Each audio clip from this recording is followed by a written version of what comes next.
We are told that we should be kind and put other people's needs ahead of our own, but does anyone tell us that being too kind and caring can be dangerous? We live in a world where we don't always get what we give because it's full of generous people who see how their giving empties them both financially and emotionally. Could being too kind even put our own lives in danger? Be surprised by the bad things that can happen to you when you're kind.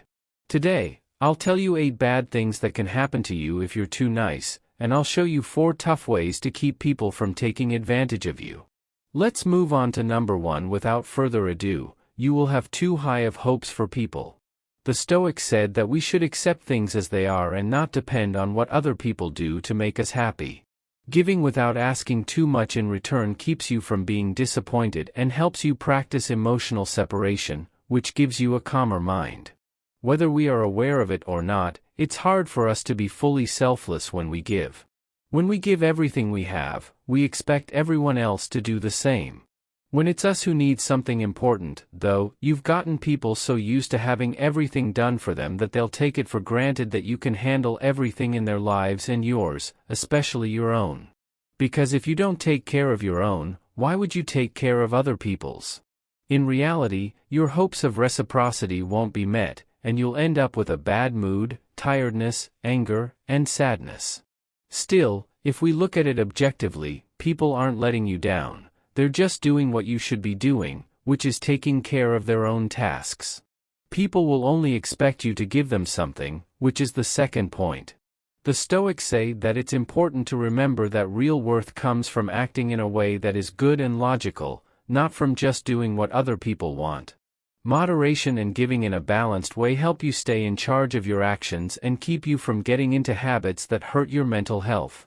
You've heard your whole life that people are creatures of habit, and this couldn't be more true. People are made to adapt to a pattern, a way of life, and a symphony of things going on around them. The idea of the comfort zone comes from this desire to change. This means that if you're always giving, the people you help will expect you to give them something all the time. You'll lead them into their comfort zones, and they won't have to do many of their responsibilities because you'll be there to do them. If you don't value yourself, no one is likely to look you in the eyes and tell you to think more about yourself. At least, don't expect this kind of empathy from the people you help because they'd stick to their own Robin Hood, which would cost them a lot in their lives. Third, your goals will not be taken into account. The Stoics said that it's important to live by reason and virtue, to set limits, and to put our own responsibilities first if we want to stay in balance and not give up our identity and well-being for other people. If you put everyone else's needs before your own, you may end up running away from something inside you that hurts and scares you. How do you feel when you spend the weekend alone or come home every day knowing no one is there to greet you? If you're doing so many different things because you want to get away from yourself, the blow will be twice as hard. On the one hand, you'll have to face yourself sooner or later, and on the other, your bad mood will get worse as you start to put other people's needs before your own. Self-care is one of the most important parts of being healthy. Before you can help others feel better, you need to make sure you're happy, spoiled, and well cared for. That is, you should never give someone a chocolate unless you first really enjoyed one yourself. Similarly, you shouldn't offer to clean a friend's house until you've cleaned your own and watched a good movie while sipping wine. The rest of the world comes after you. Fourth, people will think you are weak and treat you that way. Stoicism tells us to work on being strong and in charge of ourselves. By setting limits and practicing self-discipline, we can show others that we are committed to our own responsibilities and ideals, earning their respect instead of being seen as weak. If you help other people too much over time, you might be seen as an expert in the area where you work. With other people, you might be making the exact opposite impression. When you don't set limits, people start to see you as weak, just like the person who opposes a boss.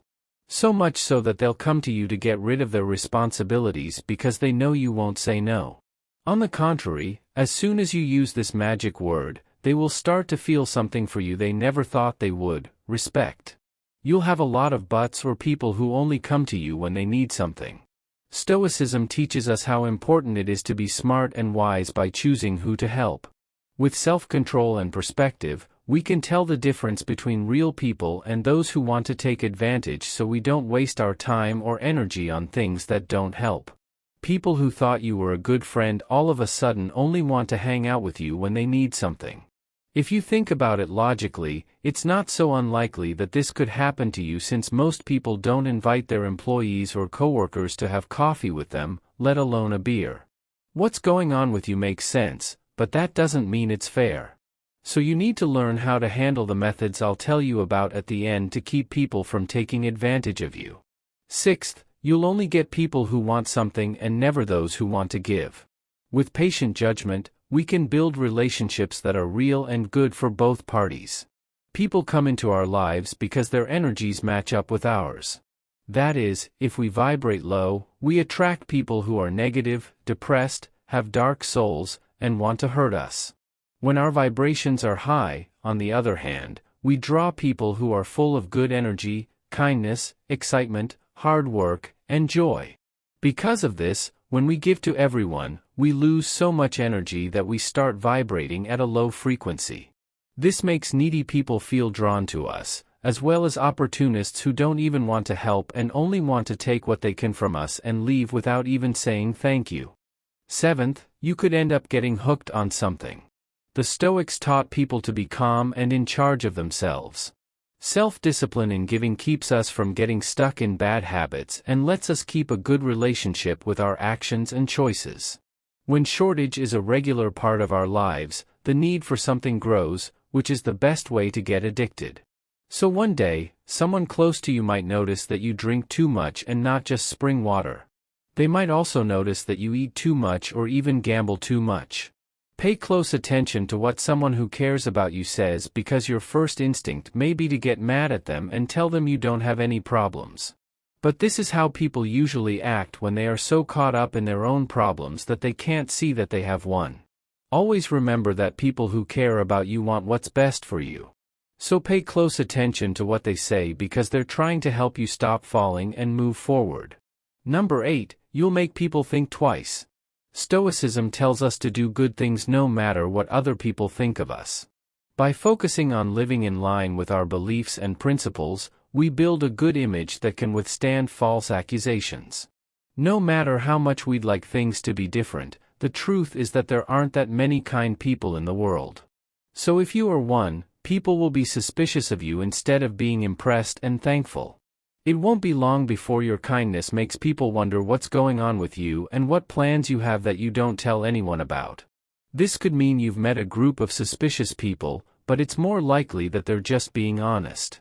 Most people who want to help too much are hiding such evil plans that it's best to stay away from them and refuse the help they offer. Now let's look at what you can do to stop people from taking advantage of you. Strategy number 1. Pay attention to how you feel, because it's telling you something. Based on the Stoic idea of self-awareness, pay attention to how you feel. The Stoics thought it was important to think about yourself to understand your feelings and wants. By paying attention to your feelings, you can tell if you're giving too much and wearing yourself out mentally. This lets you change your focus and find a good balance. How does it make you feel to help other people? Thinking about yourself and putting yourself first is such a kind thing to do that you should feel like you're walking on clouds when you do it. So, if you feel too busy, tired, angry, or used, it's time to listen to how you feel. If something you don't have to do makes you feel so bad, you shouldn't lie to yourself about it. Instead, find out how the help you're giving affects your health. Plan number 2, don't be afraid of the word no. Following the lessons of the Stoics, you should realize that your time and energy are important and need to be used in a balanced way. Self-control can be shown by being able to say no when you feel too busy or when the request is unfair. Even though the word no makes us think of bad things and sadness, it's normal for us to find it hard to say it. But if we don't learn to say this word when someone wants more from us than we can give, pessimism will take over our lives. Practice in front of the mirror and tell yourself that it's the only way to regain your freedom and avoid unnecessary and possible risks. Strategy 3, you have a time and a place for yourself, respect them. Following the Stoic values of self-discipline and self-respect, it's important to give yourself time and room to take care of yourself. Do what you like exercise, drawing, listening to music while having a cup of tea, or anything else that gets you going. Finish your responsibilities as soon as you can so you can try this out. You should take this very seriously, so seriously that you should schedule this time every day or every week. So, if someone asks for your help at that time, they need to be very kind and helpful to you, not to the person. So, without remorse, you tell them no and enjoy that time and space just for yourself. If you don't want to be so direct, you can offer to help at a different time but make it clear that you will only be able to help for a short time because you have other things to do. Strategy number 4, identify energy vampires and distance yourself from them. Following the Stoic principles of self-discipline and wisdom, it's important to know which relationships are good for you and which can drain you mentally. By staying away from people who constantly drain your energy and don't add anything positive, you're taking care of your own health and showing Stoic self-control in your relationships. You should know that if you try to help an energy thief, it won't work. These people overwhelm you with their complaints, their pains, and their catastrophic view of life. Don't bother trying to help them because if their problems were solved, they would have to stop complaining. That's something they wouldn't tolerate. In conclusion, according to Stoic wisdom, in life, the best measure for things is always the middle ground, and generosity is no exception. If we give too little, we come across as selfish and greedy, while if we give excessively, we end up completely drained of energy, time, and probably money as well. So, lean toward the grays, which are still the best choices for finding a balance between putting other people's needs first and putting your own needs first. And if you're ever unsure, just remember the magic word, no. Even more so if they offer to drive you home from the window of their car. We've reached the end of this journey, and I sincerely hope these tips will be of great use to you. Don't forget that you are a crucial part of this channel. So, if this video has helped you, made you think, or you've learned something, give it a thumbs up so that more people can discover the powers of Stoic wisdom.